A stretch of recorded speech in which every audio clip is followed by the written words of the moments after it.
Price, that's the number one technical indicator. You do best by investing for the longer term.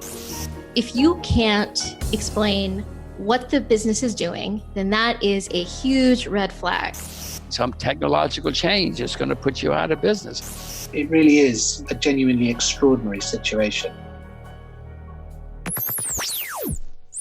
Welcome back. I'm Hayden Brain, and you're listening to Opto Sessions, where we interview the top traders and investors from around the world, uncovering their secrets to success. In a bumper episode, I speak to Neil Howe, Managing Director of Demographics at Hedgeye. Neil is a renowned authority on social change, an acclaimed best-selling author, and America's leading thinker on today's generations, who they are, what motivates them, and how they will shape our future. Vice President Al Gore called Howe's first title, Generations, the most stimulating book on American history that he's ever read, while the Boston Globe is prepared to label Howe one of the great American prophets if predictions in his book, The Fourth Turning, come to pass. Neil has also worked as a consultant and advisor for companies like Blackstone, the Concord Coalition, and the Global Aging Initiative at the Center for Strategic and International Studies. Frequently featured on shows like USA Today, CNN, The New York Times, and CBS's 60 Minutes, we were extremely lucky to speak to Neil, and I took the chance to quiz him on how his theory can be applied to today's financial markets. Enjoy the interview. Welcome to the show, Neil. It's great to have you with us. How's your week been so far? It's been wonderful, Hayden. Things are warming up. The pandemic is getting better, and this has been a very interesting year for a demographer, as you can imagine. A lot happening, mortality and fertility and all the rest. No, yeah, I can imagine. And I think we'll get into a few of those interesting topics later on. Whereabouts are you based? I think you're in the US, aren't you? Yes, I'm in Northern Virginia, right outside of Washington, D.C. Hedgeye Risk Management, our main office is in Stamford, Connecticut, kind of up where a lot of the wealth managers are. But we do have a small office in Boston, and we have a small office down here in the nation's capital. Great. All right, then. Nice to set some context. So, yeah, I'm just in South London, over in the UK at the moment. So let's get stuck straight into kind of one of the main topics of today's discussion. We like to do that first, have sort of 5-minute conversation around one of the key topics, and then I'll actually circle back to cover your background and what you do on a day-to-day basis. But firstly, is it true that like nature's 4 seasons, the cycles of history follow a natural rhythm or pattern? Yes, I think that is true of modern history. And as you know, I've written a number of books about it, some of them with my late co-author, Bill Strauss, and we kind of sketch out how that works. But the idea of the cyclicality in great civic events, great wars, and great cultural upheavals is not a new one.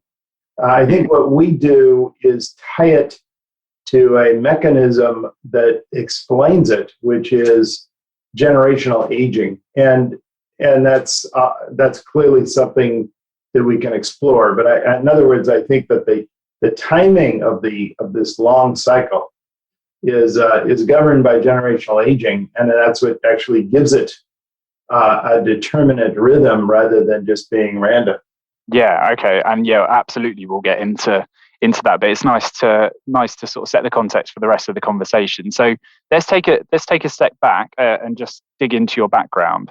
So after receiving your degrees, which I believe are in English literature, economics, and history as well, you've worked as a policy consultant and advisor as well at various companies, including Blackstone, Concord Coalition, and the Global Aging Initiative at the Center for Strategic and International Studies.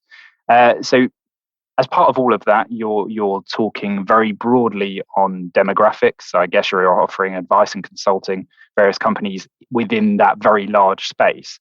If you can make it sort of less abstract, I suppose, for our listeners, what specific topics would you be or are you typically advising on?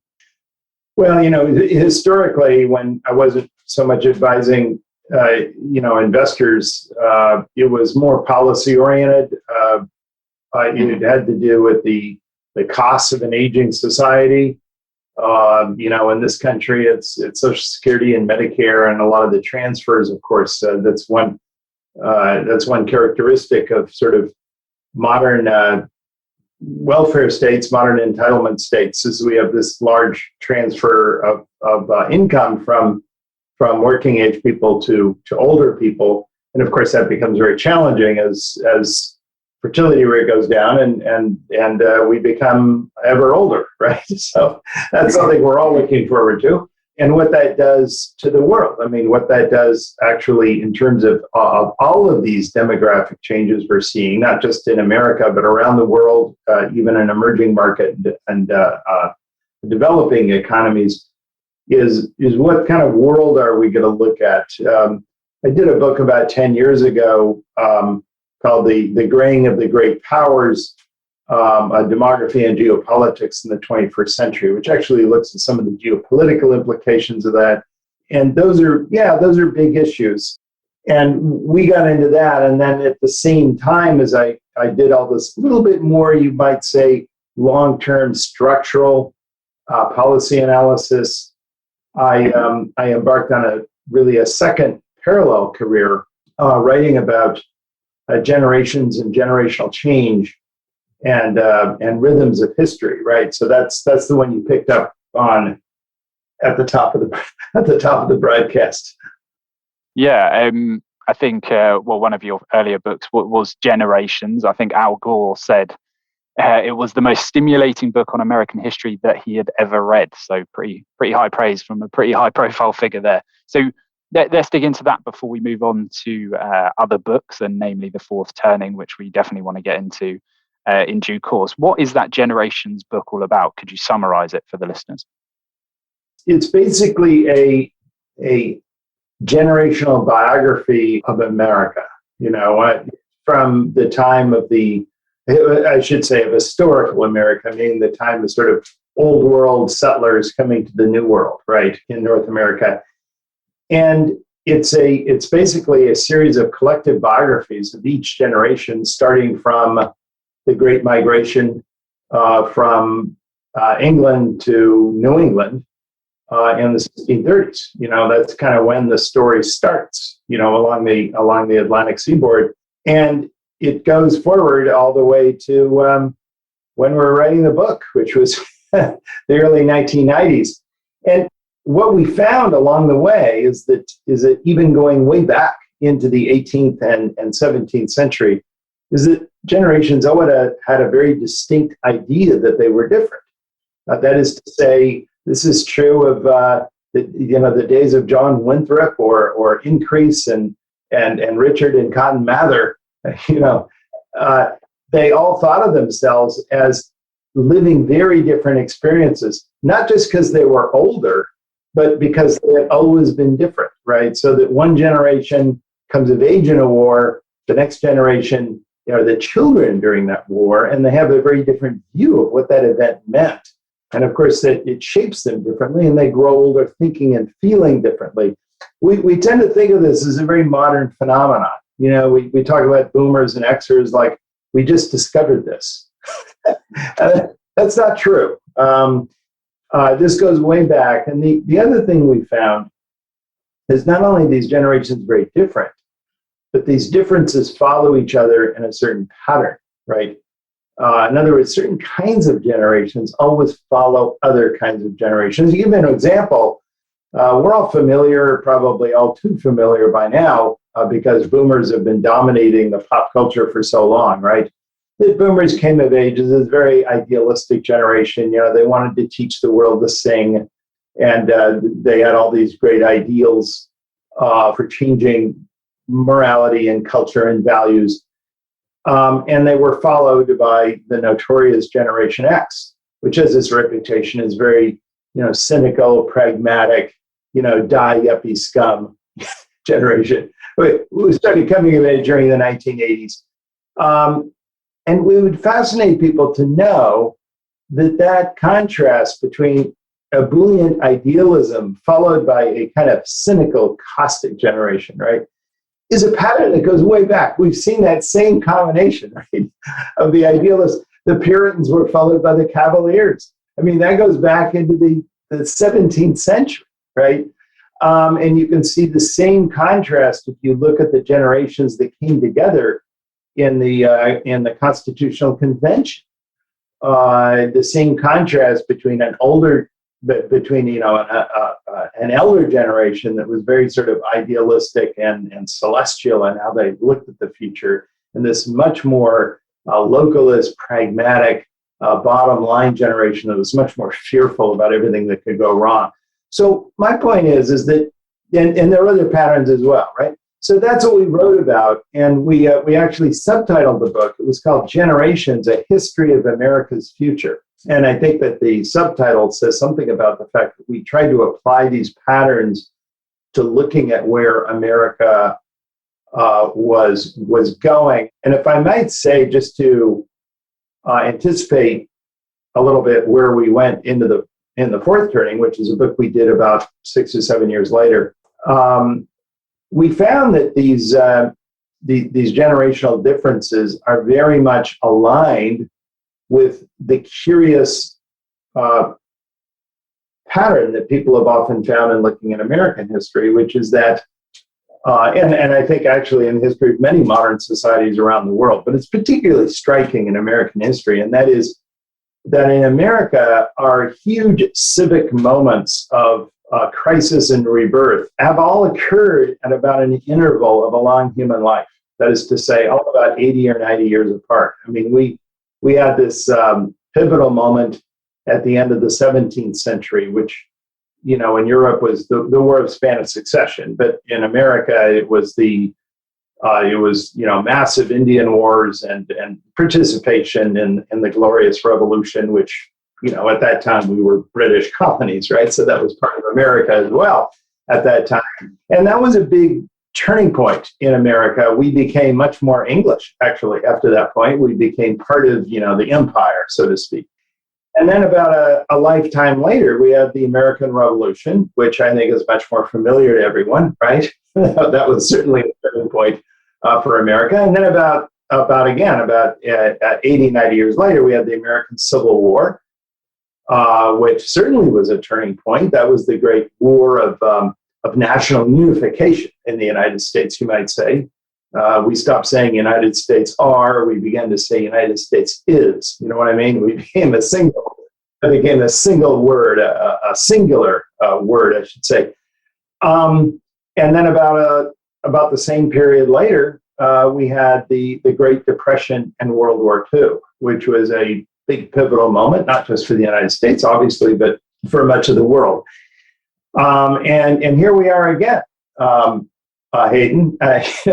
It's another 80 or 90 years later, right? And we see much of the same generational lineup in place. And curiously, and this is just the kind of follow-up to that, roughly halfway in between these great these great moments of rebuilding of the outer world, the world of politics and infrastructure and the structure of the economy. We have these spiritual awakenings, these eruptive moments in the culture. And interestingly, in America, we actually number these. We call these the first Great Awakening, the second Great Awakening, the third Great Awakening. We actually give these an ordinal, account. And many historians, in fact, call the late 60s and 70s America's fourth or fifth Great Awakening, depending on when you want to start your count, right? So that's also interesting because all of this, both these civic crises on the one hand and these spiritual awakenings on the other, these transformations of the culture, are all associated with the shaping of new generations, and these are events which are both shaped by older generations, but in turn they obviously shape younger generations that are just starting out. Yeah, absolutely. And that sort of generational theory and shaping those different archetypes is very much part of your book, the fourth turning, and kind of your theory there, and it runs very much parallel to that theory. So let's get onto that now. And actually, I've got another quote here by the Boston Globe that wrote, "If Howe and Strauss are right, they will take their place among the great American prophets. So certainly some high praise there. Again, this is really quite a sort of pivotal book for a lot of people. And having read some of it before the interview today, there's some really fascinating concepts in there. So firstly, just for those listeners not familiar with this theory, what is the fourth turning? Well, the fourth turning is that civic turning point, right? We talked about, right? I mentioned that it's been kind of a long human lifetime since the Great Depression and World War II, the New Deal, all of the incredible public sector innovations, the redefinition of citizenship that really went on in the 1930s and early 1940s, and here we are again, right? And I think everyone feels that we're, entering something, right? Something larger. We're beginning to redefine, for example, we have the rise of populism, not just in America, and in fact, I wouldn't say even primarily in America. As I often remind people, populism is on the rise all over the world, and I would say even more in East Asia and South Asia, in much of Europe and Southern Europe and Latin America. You could go on and on, but this is partly because, of course, these generational changes we're talking about have increasingly become global, because since World War II and the Great Depression, which were global events, right? In other words, they certainly impacted all of the developed world, certainly, and including much of Asia, South and East Asia, right? That this is now becoming, and the 1960s. We had the age of Aquarius in Woodstock, and in China they had the Cultural Revolution, right? That was their awakening, right? And we had the same thing in Europe. We had the Red Brigade and the Baader Meinhof gang, and Euro terrorism, and horrifying stories of the 1970s. I was actually there in Europe at the time, and I recall the mood. It was very different from today. So my point is that the world is increasingly becoming wrapped up in this cycle. It's becoming a little bit more aligned, right, over time as these events become global. And there we are. And I think what we wanted to do was not just talk about the periodicity, but to work through causally how each of these generational archetypes takes part in these events. You know what I mean? And that gets to what you introduced by talking about seasons, which we call turnings, right, in our book. And we can talk a little bit about them. I mean, if you're interested, and we could. And we can also talk a little bit about the economic implications of them too, and the market implications and stuff.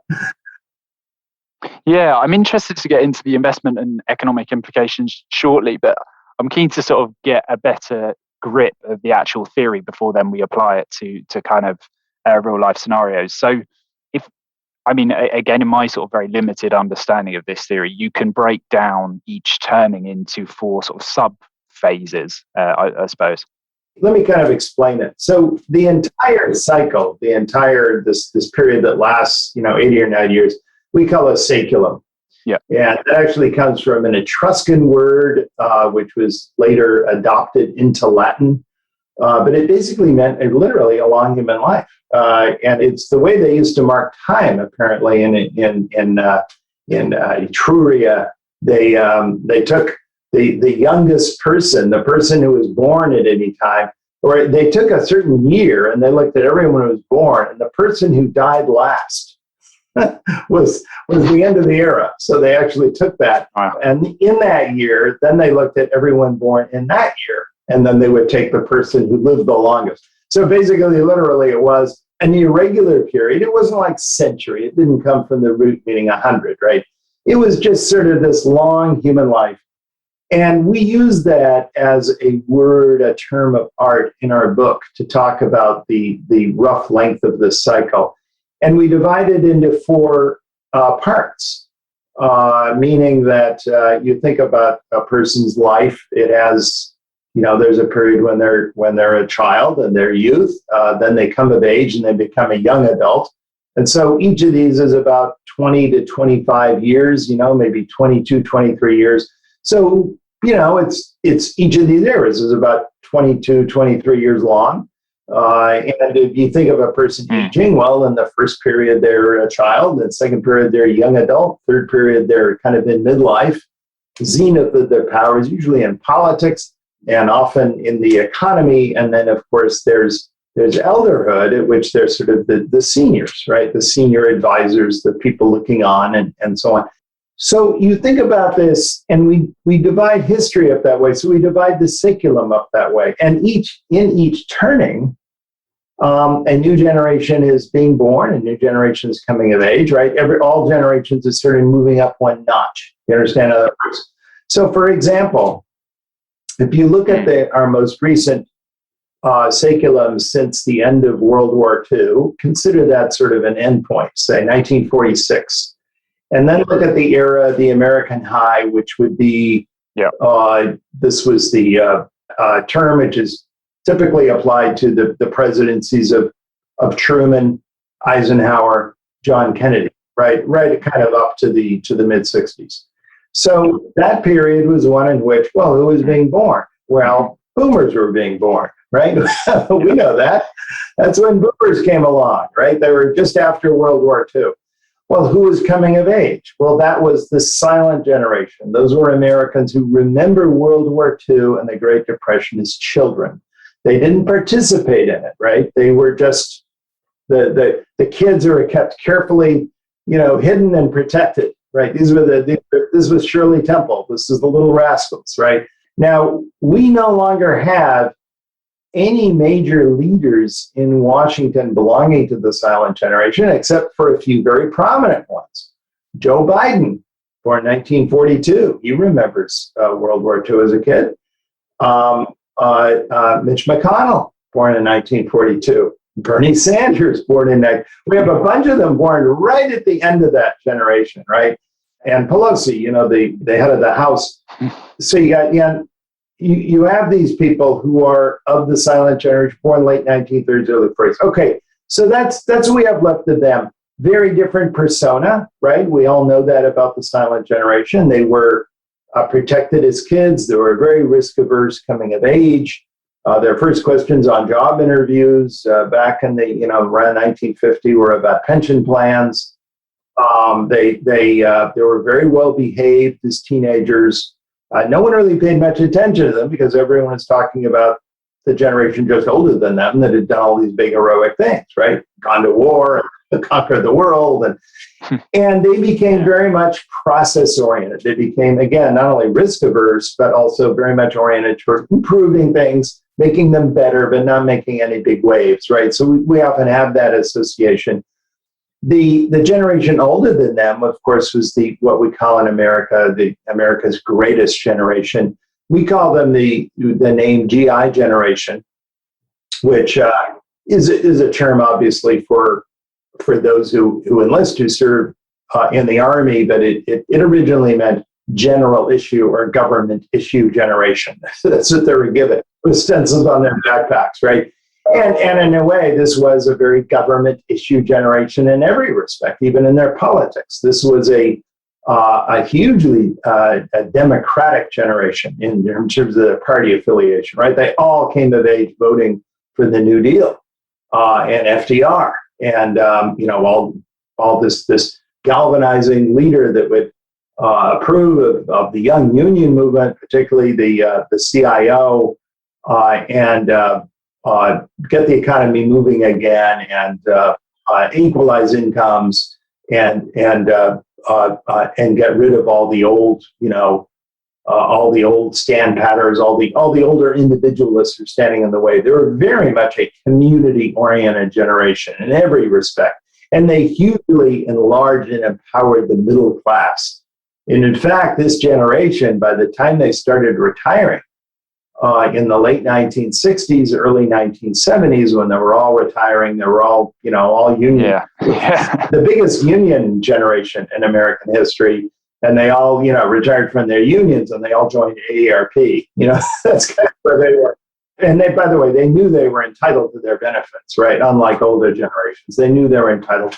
And they voted at a very high rate, and they brought income and asset inequality in America to the lowest point ever in the 20th century, right? I mean, that was the time when the middle class was very powerful in America. And of course, boomers hated it, right? This conformist, homogeneous middle class, how boring, how suffocating. Well, boomers ended up changing that, didn't they? So you had that, and then you had older generations. You had the lost generation that was in midlife. The last generation provided the presidencies of Truman and Eisenhower, right? Mm.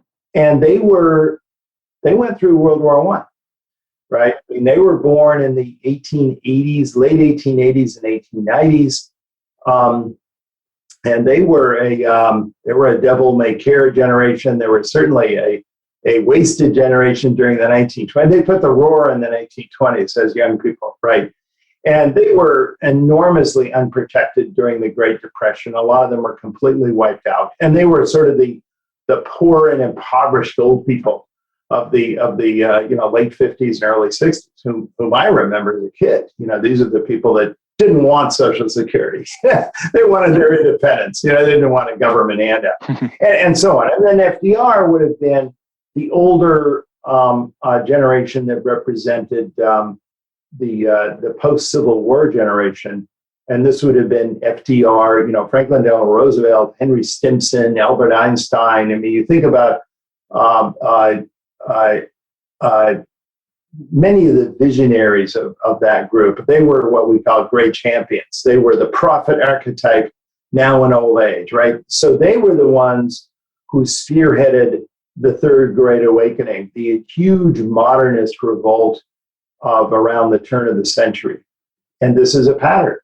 Old prophet archetypes lead the country into and through the next crisis. This always happens, by the way, Hayden. The generation born right after the last crisis is always the one that takes the country in their elderhood, right? As seniors, they take the country into and through the next crisis. Happens every time. And then you think today, you've got Xers, you got boomers, you've got the millennial generation.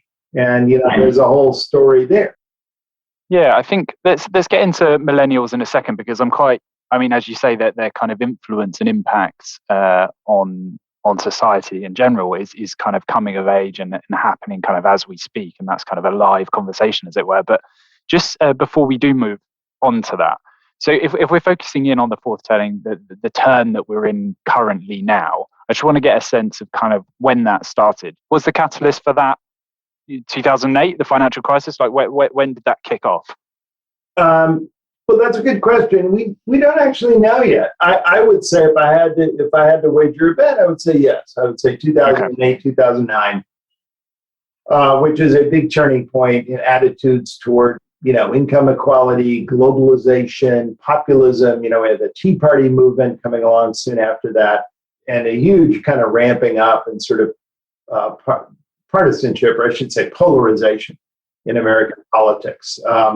Although you could see a lot of that already in the 2004 election with G.W. Bush against Kerry. Mm. And of course, by then, you had boomers really by then not only taking over the House, which they did with Newt Gingrich back in the early 1990s, but by the end of that decade, in the early 00s, they were kind of they dominated the Senate, right? So that period of sort of boomer domination, which still remains today, by the way, it's still in place. Yep. And the Xers that are joining boomers are not exactly much different, in that respect, at least. So this is kind of the era we're in. But, you can date it differently. I mean, if you dated it forward from the birth date of the oldest millennial, you might actually choose a somewhat later date. Mm-hmm. If you chose 2008 and figured that turnings last about 22 years, 23 years, you'd say, well, then this whole era would be over in 2030. If you chose a somewhat later date, we could be talking about the early 2030s. We could be talking about something a little bit later. But in any case, we're definitely in it now, right? We're in the fourth turning. And maybe it's helpful to talk about, I've been talking about generations, but to talk about the character of each of these turnings themselves and how they're different, right? So in other words, the first turning, and this gets back to the seasons. I mean, you started this whole conversation, right, by talking about seasons, right? So let's get back to seasons. So the first turning is this post-crisis era. And in our history, those have been very much like many Americans today can remember the American high, right? Older Americans, boomers certainly. These are periods of conformity, a great deal of national unity, a great deal of social discipline, and a very strong sense of where society wants to go. Even though individualism and minorities are kind of pushed to the side, no one really cares too much about different points of view. Everyone wants to celebrate what they had in common. Vernon Parrington used to call these, the historian Vernon Parrington used to call these the great barbecues of American history. The crisis is over. Let's all gather around and just celebrate what we have together. And let's make, let's make institutions big and strong, right? Because that's what we learned in their most recent crisis, right? We need strong national security. We need political institutions to have definite, obviously, authority. And these are eras in which the country feels like it's more than the sum of its parts. As individuals, we may be weak, but together we're mighty, right? I mean, that's the idea of America, and that, and people don't mind being massed together. I mean, the idea of owning a cookie cutter home, little boxes in the suburbs was just great, because that meant I was one of a big crowd, and together we're really strong. I mean, that was the whole mentality of, a middle class or owning a union job and all that, right? So that was the American high. And that's typical of first turnings, right? That is the mood of a first turning. And you can imagine a generation coming of age in that, like the silent, you can imagine what they're doing. I mean, they're playing it safe, being careful, right? Don't want anything to go on their permanent record, right? So then you have the second turning. This is more the summer. We're moving from spring to summer now. And this is more, this is the awakening, right? And this characteristically comes starting about 20, 30 years after the end of the crisis, and spearheading it is the generation, as young people, spearheading as a generation born just after the crisis. This has happened in every case of the awakenings. They've always been spearheaded by the generation that was born just after the last crisis. The incredible transcendental awakening of the beginning in the 1820s, raging in the 1830s into the 1840s, a time of prophetic founders of religion like Brigham Young and the Mormons, and you just think of all of these splinter groups of radical Protestant Christianity, Methodists and Baptists, and splinter groups of Presbyterians, just suddenly making all of America so much more religious again, in kind of not calm and deliberative ways, but in just kind of hysterical ways, right? Giving rise to all of these reform movements, from temperance to abolitionism, to health food fads, to the sprouting of utopian movements all across America during the 1830s and early 40s, Fourier communes. Nathaniel Hawthorne, the novelist, actually wrote a satirical novel about one of them called Blithedale Romance, about all these young men and women, and young men with their long flowing hair. I mean, it was basically a hippie costume back then. But my point is that, and then you had the feminist movement too, and all of these strains, and which finally, arose in the Seneca Falls Conference in the late 1840s. But my point is that you had all of these strains present in the Second Great Awakening. And you had them in earlier, the First Great Awakening, same way. So that's the awakening, right? Throwing off all of this social discipline. And what does that lead to? It leads to a much more individualistic society, right? So that leads us into the fall season, and that's the what we call the unraveling, right? And the unraveling teaches the unraveling is kind of the opposite as the high. The high is everyone's very community minded. The unraveling is that we learn the lesson, not that we ought to band together and build strong institutions, but rather we all should individuate and take care of ourselves. And that's why if you go into a bookstore over the last 30 or 40 years, and you go into all of the best-selling books, they're all about me, myself, and I. You ever notice that? I mean, I can do anything, it's all about me. Think about Generation X, it's all of the stuff they read and listen to is all, they came of age during the unraveling, right? And it's all about, it works for me. That's my favorite Xer expression. It works for me. I really don't care if it works for you. That's frankly immaterial to me, right? But it works for me, right? And that's good enough.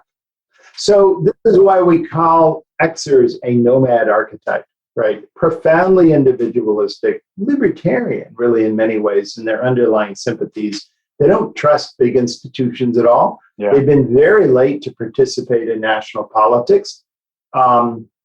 Historically, like as nomad generations always are, they're not particularly. They will not, I think, become particularly strong politically in national life, although eventually we'll get, one or two Xer presidents. We did get one or two finally lost generation presidents with Truman and Eisenhower, but you can hardly say that was as big a generation as all the GI presidents we later had. So that's my point about them, and that's really the unraveling. Well, that gets to the fall season. What comes after fall, right? That's the winter. Right. So that's the winter season. That's the fourth turning, right? That's from the third turning to the fourth turning. And that's the civic crisis. And history teaches that these third turnings eventually issue into fourth turnings. And the fourth turnings are when the civic authority revives. People begin to coalesce around new institutions which people trust almost in desperation, right? And typically in the face of some urgent crisis that the nation has to solve, because the forces are of division and frankly of collective weakness have become so large that the entire society's existence, it becomes an existential threat, right? So at that point, we galvanize, and that's typically, that's often a traumatic crisis. All of America's total wars have occurred during fourth turnings. And in fact, every fourth turning has featured a total war. That's kind of a sobering lesson, you could say. And when total war, I mean, those are wars in which the last one, World War II, we put our best and brightest scientists, we rounded them all up and we had them design, the most destructive weapon you can imagine. We actually used it. And if we had such a weapon available in the Civil War, I don't think there's much question whether we would have used it or not. You know what I mean? In other words, that's the mood I'm talking about. And so this is a reason to be very cautious and to be very realistic about what happens during these eras. But it could also be internal. Certainly the Civil War, right, was an internal threat. It also could be simply the breakdown of economic and social order. And I think the 1930s also had some of that in it, right? Essentially, then I guess what we're saying is that because we're in a fourth turning, an event or a series of events like the ones we've just discussed there is probable within the next phase, within this next period, whether that lasts to 2030 or slightly beyond. But how that actually manifests itself, obviously, we can't necessarily predict. Exactly. But what we do predict is that the mood is changing in a way. And this is the difference. This is a terminology I borrow a little bit from Talcott Parsons, who used to talk about. He said that every social system goes through four phases. Mm-hmm. And he used to say that, in the first phase, the system supplies order and society supplies a lot of order and society wants a lot of order, and that would be the first turning. Yeah. And he said in the second phase, society still supplies a lot of order, but people no longer want it anymore.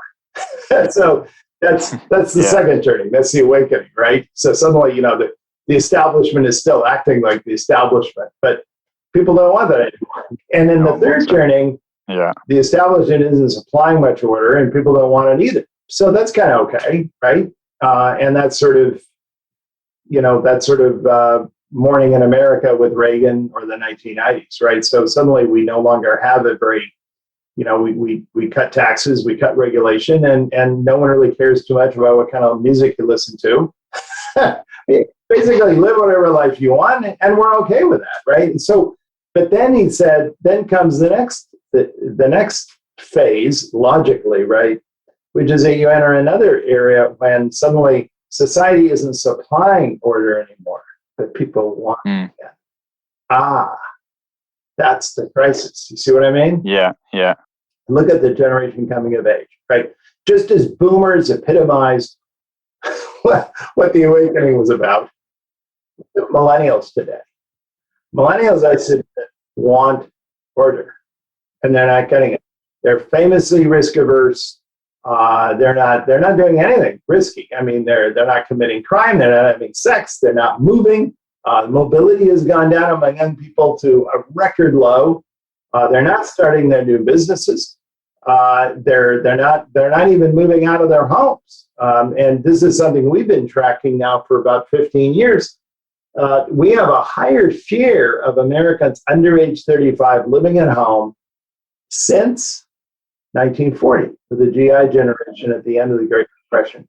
So this is a generation that wants the community to order life, and they're not seeing it from Xers and Boomers. Why? We've been through the reasons why, because these are individualistic older generations that don't believe in order, right? So that you understand now the problem, and that's why it's so important to track generations, because they age in place. We hope you're enjoying the episode. For interviews like this every Thursday, subscribe wherever you get your podcasts. And while you're there, make sure you give us a star rating and leave guest suggestions, along with any other feedback in the review section.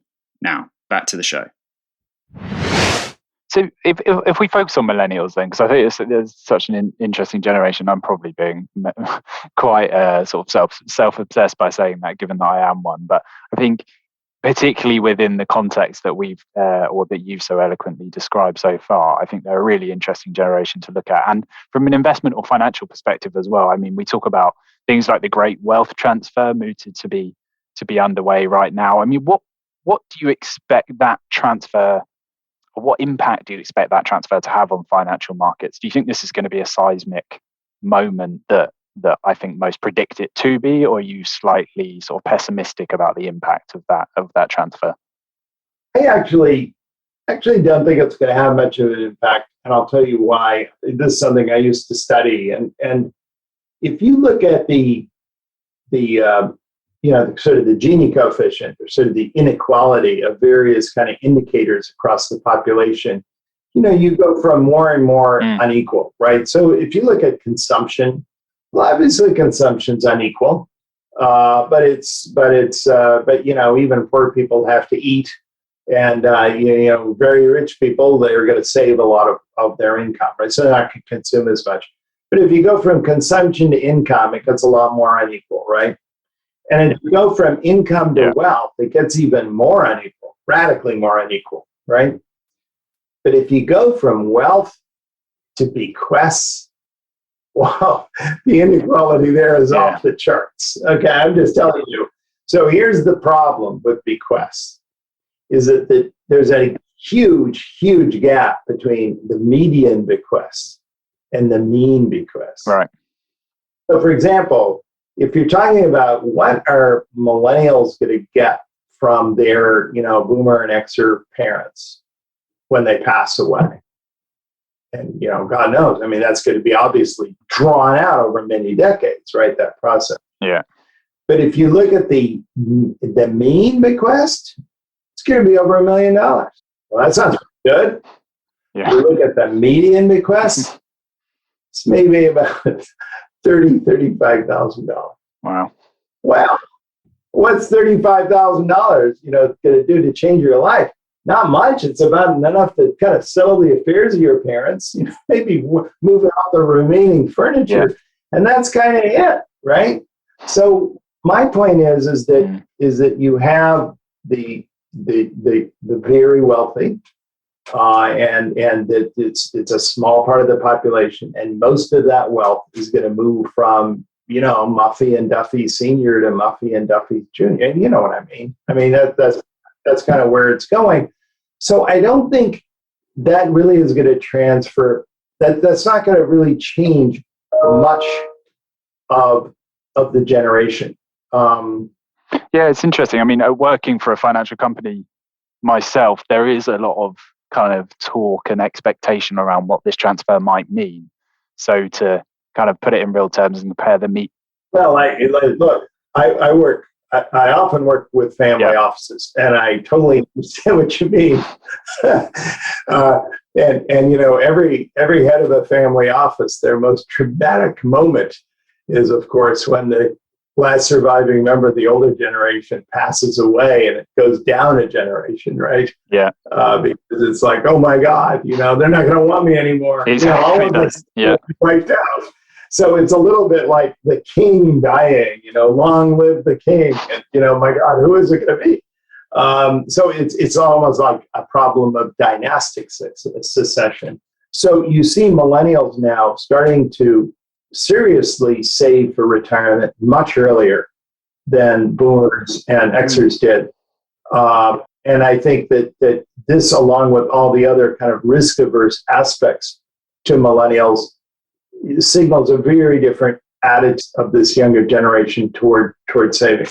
Yeah, I mean, that presents maybe a slightly more kind of positive outlook for kind of millennials' financial security later in life than is typically presented here in the UK. I mean, we've got a savings deficit, I suppose, caused by the aftermath of 2008 that still has effects on the wider economy even today, and certainly has over the past sort of 5-10 years. But we've got massive student debt here in the UK, which works slightly differently in the US, granted. But also we've got interest rates at record lows as well. So there are macro factors at play here that don't necessarily set up millennials for a kind of extremely positive retirement.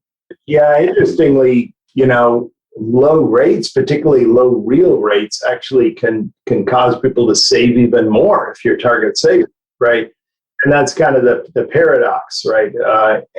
I mean, I look at millennials; they think that and despite, I mean, we can also talk about the Robin Hood frenzy and the GameStop calls and all the other stuff that we've seen recently in the United States, kind of post-pandemic, right? But I think in general, the overall lesson, if you look at millennials as a generation, they tend still to be very risk averse. I mean, they think stocks are risky. One of the reasons why these target date ETFs, target date funds, right, and stuff through the ETFs are so popular is that they think that that's like it's some sort of dedicated scientific, expert instrument that, doesn't have equities, which of course is ridiculous, right? Of course, at their age, it ought to be stuffed with equities, right? But my point is that they kind of don't like the fact that they don't like to think of it as being equities. That's my point. They don't like to think that there's stocks in there. Everyone knows stocks are risky, but I think that this idea of the kind of menu-driven optimization orientation of millennials, of wanting to get the most expert view, and also the herd quality of millennials. Remember, being very much oriented toward how all their friends are doing to make sure they keep up with their community, I think actually accentuates some of what we're seeing just generally in the economy with the growth of sort of the passive investing ETF mentality, which everyone wants to follow the herd. The thing you hear all the time is from millennials, and frankly older generations too, but I think particularly from millennials, is I don't care if I grow poorer with all my friends. I just don't want to be left behind. I mean, don't you hear that all the time? It's like, I don't want my friends to get rich without me. That's like the worst thing, right? Yeah. But if we all decline together, well, that's not so bad, right? Yeah, I think some of this, and you kind of pointed to it then when you were saying kind of that lack of understanding about equities making up these ETF products, that they seem more happier to be exposed to than the individual stocks themselves. I mean, there's a question of sort of financial literacy there and not understanding some of the jargon that is part and parcel of the financial world. I think that's a massive problem here in the UK. Again, I think less so, just given the sort of cultural trends that exist within the US, but a need, I think there's a need there and a requirement there for society to do a better job in educating millennials on kind of bettering their financial literacy across the board. Because I totally agree with you there, and I do find that in that respect, millennials are a generation because they've been protected by institutions and by their parents. They're kind of open to be fleeced. Gen Xers were much more savvy in that way. Gen Xers expected someone to want to rob them, right? And so they were very skeptical. They were very, Xers love taking risks. I think Xers believe they can manage risk very well, maybe a little bit too well. But they understand that the people around them are not there to benefit them. The people around them, just like they do, right? I mean, they're all individuals who want their own advantage. I think the problem, and this is the problem with companies like Robinhood, which actually, in terms of the actual, and people can argue about this, but I've looked at all the data I can look at, and I can just see that many of these services, these cost-free brokers that are popular among millennials, actually don't offer them very good terms on trading, relative to some of the other services. But they're filled with hype. They're highly branded, and millennials just think, well, that sounds really great, and I'll just dive into it. Yeah, I mean, it's almost a gamification of something that is more complex than what Robinhood or whichever other trading platform you kind of wish to mention makes it. I mean, there has to be a level of kind of removing the jargon, I think, within the financial world at large. I think that's important, but to gamify trading in the way that some of these platforms have done isn't necessarily the best way to go about it. That is introducing risk in quite a disguised way to a generation that, as you rightly said, I think doesn't necessarily want to take on much financial risk. Yes, I think that's right. I think that's a good assessment. Yeah, okay, well, because I've taken up a lot of your time already. Let's finish the conversation by just digging into some investment applications of all of this kind of context that we've talked about so far. We've discussed some within the context of millennials, but just broadly, we've talked about a theory that tracks secular and historical trends and cycles. And that, as if I put my sort of investment hat on, gets me thinking about market cycles. And I'm then thinking, well, is it possible to apply this theory to identifying investment trends and opportunities? So, for example, can investors take cues from this as they might do the market cycle? Is this something you do, Hedgeye, perhaps? Yeah, I mean, typically at Hedgeye, we cover a little bit more limited things. I mean, we're talking about, attitudes and attitude shifts and demographic shifts, in the immediate future, looking around at fertility changes, mortality changes, and so on, and how that's affecting this or that industry. I think in the broader kind of secular kind of timescale that we're talking about, I think there are some overall lessons. One of them is that this coming decade is going to be a very dangerous one, meaning that a lot can happen. This is the old adage of Lenin. I mean, Vladimir Ilyich, not John Lennon, but this is the whole idea that sometimes decades go by and nothing changes, right? And sometimes a single year happens and decades change. You know what I mean? You get that much change packed in to a tiny period of time. And I think fourth turnings are when public history, the history of the economy and markets and the whole sort of outer world framework of our lives change much faster than they usually do, right?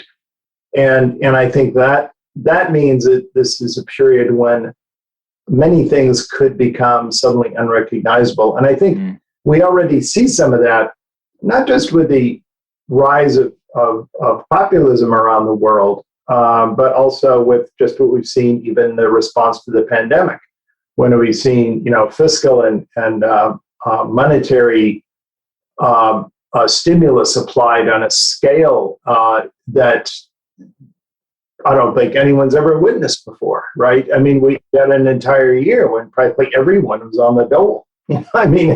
Everybody, businesses, individuals, everyone was basically being carried by government. I defy anyone to go back in any period of history and then see when that has actually happened, in sort of the modern capitalist economy. Yeah, I was going to ask about the coronavirus earlier. To what extent does this theory, can that accommodate for anomalies like the coronavirus? We had the Spanish flu, obviously. Well, the thing's always happening. I think what the idea of turnings is it doesn't obviously, predict what's going to happen. No. But it predicts how we're going to respond to it. I think that's what's more important. Yeah, okay. It sort of suggests that, whatever happens, we will take a maximalist rather than a minimalist view on how we respond to it. Mm-hmm. And I think that you see some of that maximalism come in with, COVID-19. And interestingly, a very different kind of generational response to it, which was kind of fascinated me. We looked at, almost every survey you can think of about how people responded to it by age. And what's really interesting is that millennials in the United States were almost uniformly in favor of following a more top-down,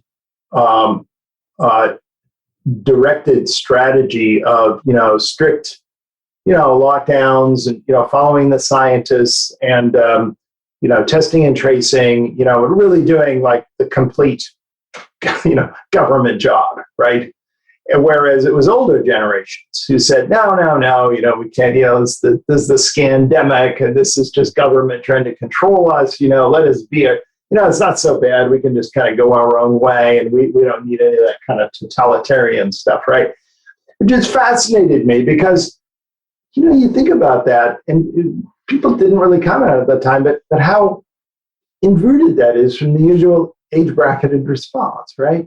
In other words, if we had had this pandemic back in the 1970s, say, when older GIs were still kind of running the country, right? And boomers are coming of age, you would have found the opposite age mix in responses. It would have been the GI saying, okay, well, let's just rev up those federal bureaus again and we'll all put on our uniforms, right? We did this before during the war, right? And it would have been boomers saying, hell no, we're not, we won't go, forget it. We're not going to obey all this crap. Yeah. So my point is, these inversions fascinate me. When you suddenly see the opposite age response, right? The opposite pattern in age response. And it suggests to me that it's a key indicator of when you move from a post-war mood to a pre-war mood. You know what I mean? A post-crisis mood to a pre-crisis mood. That is when it's younger people who are demanding more that we impose, social discipline and kind of national order, right? And it's older generations saying, no, I think current arrangements are fine. It's kind of like, I think, the way we've always handled it, and let's just let individuals do what they want, right? That always works. Well, yeah, it didn't work very well for the United States, frankly, according to any sort of objective international metric of response, clearly. And I think for a good long while, it didn't work very well for Britain either, right? No. For that matter. So I think that these fascinate me, the response. Now, on a broader scale, it is true that great pandemics usually break out after long periods of increasing global mobility. This is actually something that William McNeill pointed out in his very early book called, I think, Plagues and Peoples. He was the great emeritus historian at University of Chicago. And he pointed this out. He said, and I think rightly, that all of the great plagues in American history have always occurred at the end of periods of great global mobility. You look at the the Antonine Plague, at the end of the first century AD. You look at the plague of Justinian. Or you look at the Black Death, which occurred after we finally opened up the Silk Road. Thanks to the Mongols, right? We suddenly had this huge communication, across Asia to Europe. But these periods when we open things up are periods of maximum vulnerability, and you could say that has a rough echo, at least, of the idea that pandemics are not completely random, and that what you often see historically is that after a pandemic, we kind of close down a little bit, right? You certainly saw that after the Spanish flu, by the way, after, it wasn't just everyone's bad memory of World War I, but it was also the enormous toll of the Spanish flu, which caused the 1920s to have that atmosphere, certainly in America, of complete turning away from foreign policy, isolationism, closing the immigration window, which we really did definitively in 1922 and 1924. So basically, we just no more immigrants, right? And that created a very different mood in America. So I think these things, that there is also a longer term relationship between openness and closeness, and pandemics, participation in that cycle. Yeah, interesting. And to kind of return to my point about how we can make sense of this from an investment perspective, I'm kind of loath to ask it, but at the same time, I'm intrigued to know whether there are specific sectors or even asset classes that might tend to do better within a certain turning or a certain phase of a turning. Like, have you done that research to know whether that might be the case? Yeah, we've certainly looked at equities, for instance. I mean, equities do best really in first turnings and third turnings in American history, right? Okay. Meaning that these are the periods of when there's less conflict, right? Meaning, like you think of the American high and the 80s and 90s. Well, those are pretty good times for equities, right? But that's true in earlier eras as well. And I will say that generally, though, in a first turning, so I think it's probably the best of all periods for equities, because you have less, the booms and busts aren't as large. So even though the overall growth is the same, I'd say that the worst turnings are the second turnings and the fourth turnings. I mean, the awakening. Mm-hmm. I mean, what do you think of with the 1970s? Well, you don't think very good about any markets, really, right? Either bonds or stocks. I mean, it was kind of a disaster. And in the early 1980s, right, we hit, I think, the all-time low in terms of any measure of sort of, long-term sort of, Shiller's PE would have been, I think, well, no matter how you measure it, I think most of the valuation metrics reached its all-time low in post-war America right around 1982, right? And then suddenly came the long boom, right? Which lasted throughout the entire third turning, right? And that was good for both bonds and stocks.